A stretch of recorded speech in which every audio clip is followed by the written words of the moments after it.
Hi, guys. I'm Lauren Williams. You may know me from RHOA, but I'm moving into the space of being a yoga teacher and a meditation facilitator. Catch me this week on this episode of The Jessie T Show.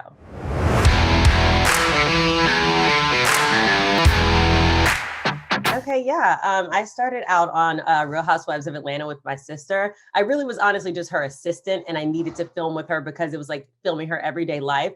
And it kind of turned into me having a role on the show as they like to call me her voice of reason. So when something's going crazy in her life, she comes to me and I'm like, hey, this is how we should handle it. Calm down. You're awesome. Like I'm always uplifting her pretty much, through verbal affirmations and things like that. So that's how I ended up getting a bigger role on the show. And now I am moving into a space of healing. I was a CEO and COO of our company for 8 years. And one day, maybe a couple months ago, I woke up and I was like, this isn't it. I'm like, I love running companies. I love making money. It's fun. But I just knew that I had a bigger calling. And so I essentially called my sister and her manager and I was like, hey, I want to move on. They were like, what?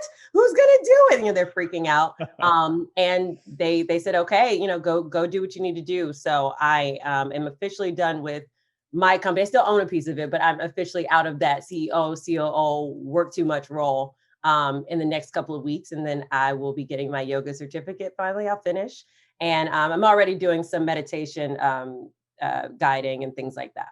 Unbelievable. We're going to unpack all that. But, for the business minded people that listen and watch the show, CEO, COO, and then everything else that you do, how are you managing both of those kind of like C-level executive titles? Because those are a lot, even just to do one of those things. How is that paradigm for you? And obviously it led to kind of your shift in what you want to do, but what was that like doing that day to day? For some reason, when you own a business and you're running it, you just think you have to do everything. And it wasn't until I was working with a business coach, Michelle Lawanda Hall. She was like, hey, you need to really, promote yourself. Cause I was like, oh, I just run the company. I would always like, I run the company. I just didn't think about my job description. So she sent me on to salary.com and she said, you need to go on here and look at what a CEO does, look at what a COO does, and then look and check off what you do. I checked off every single thing. And I was like, I'm an executive. I was in shock because I just thought I was working for the company. I knew I was the only person running it, but I never promoted myself with a title or anything.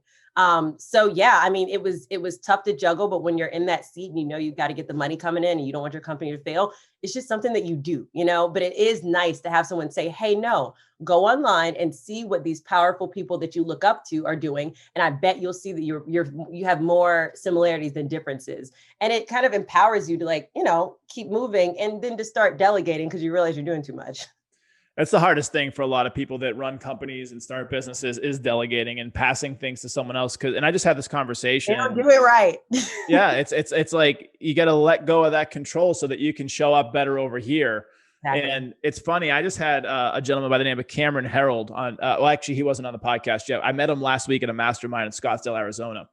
And he's one of the founders of 1-800-JUNK around the world. They got tons of locations, and he was like the mentor for Elon Musk's younger brother. So he's got like this really crazy story, but he's really big into organizational charts and he's really big into culture and he's really big in his part of what you said, looking at all of what a CEO does and all a COO does and CFO and all these things. It's really unbelievable that you could have handled both positions. Plus, right. Life. Right. And having a child and got pregnant in the middle of all of it. That's what I'm saying. So you did that, you said, for 8 years? Yeah. What was some of the growth that you experienced and that brought you into this, what you learned that kind of fed you into the spirituality world and what you're doing now? Yeah, definitely. Business was good for me. My sister, it was her idea to start the company. It was her product. She said, hey, I love hair. I love wearing weave. Let's sell it. She's a beauty queen. I mean, she's makeup and hair every day. She's always looks perfect. So it was her idea. And she said, hey, I've got a smart little sister. You run it. Let's do it. And she trusted me. She handed me over probably $1 million over the course of this 8 years and trusted me to do what I need to do to invest it into the company and grow the company and continue to bring in profits. And honestly, I'm so appreciative of it. I love this situation. I learned on the job. I don't feel like I need to go back and get my bachelor's now, even though my mom is like downstairs, like, yes, you do. But I'm like, I learned on the job. I have so much business experience. I've lost $50,000 in sending a wire, never send a wire to China. Wow. Talk about that real quick. What was that for? Was that for product? Yes, for product. A friend of ours was like, hey, I have this vendor, she's really good. Y'all should work with her. And my sister was like, okay, cool. We both agreed, like, we'll do this. And so our accountant, of course, was like, no, do not send that wire to China. And we're like, oh, please, you don't know. This is our friend's friend. We're thinking, we're thinking we have like a connection to this person. I send the money and I freak out for a month. I literally, my eye was like twitching towards the end of the month. And so end of the month, I get a notification from DHL. Oh my gosh, it's here. I didn't lose that money. Yes, I made the right decision.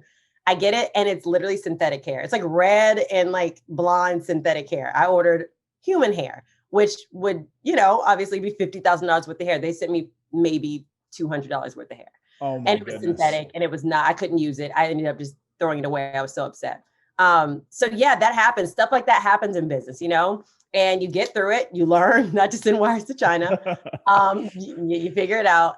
You move forward, and we had some tough times. We've moved between shipping our own product and letting other people ship it, just like hiring people, maybe giving them a percentage, hiring a company and saying like a fulfillment company kind of thing.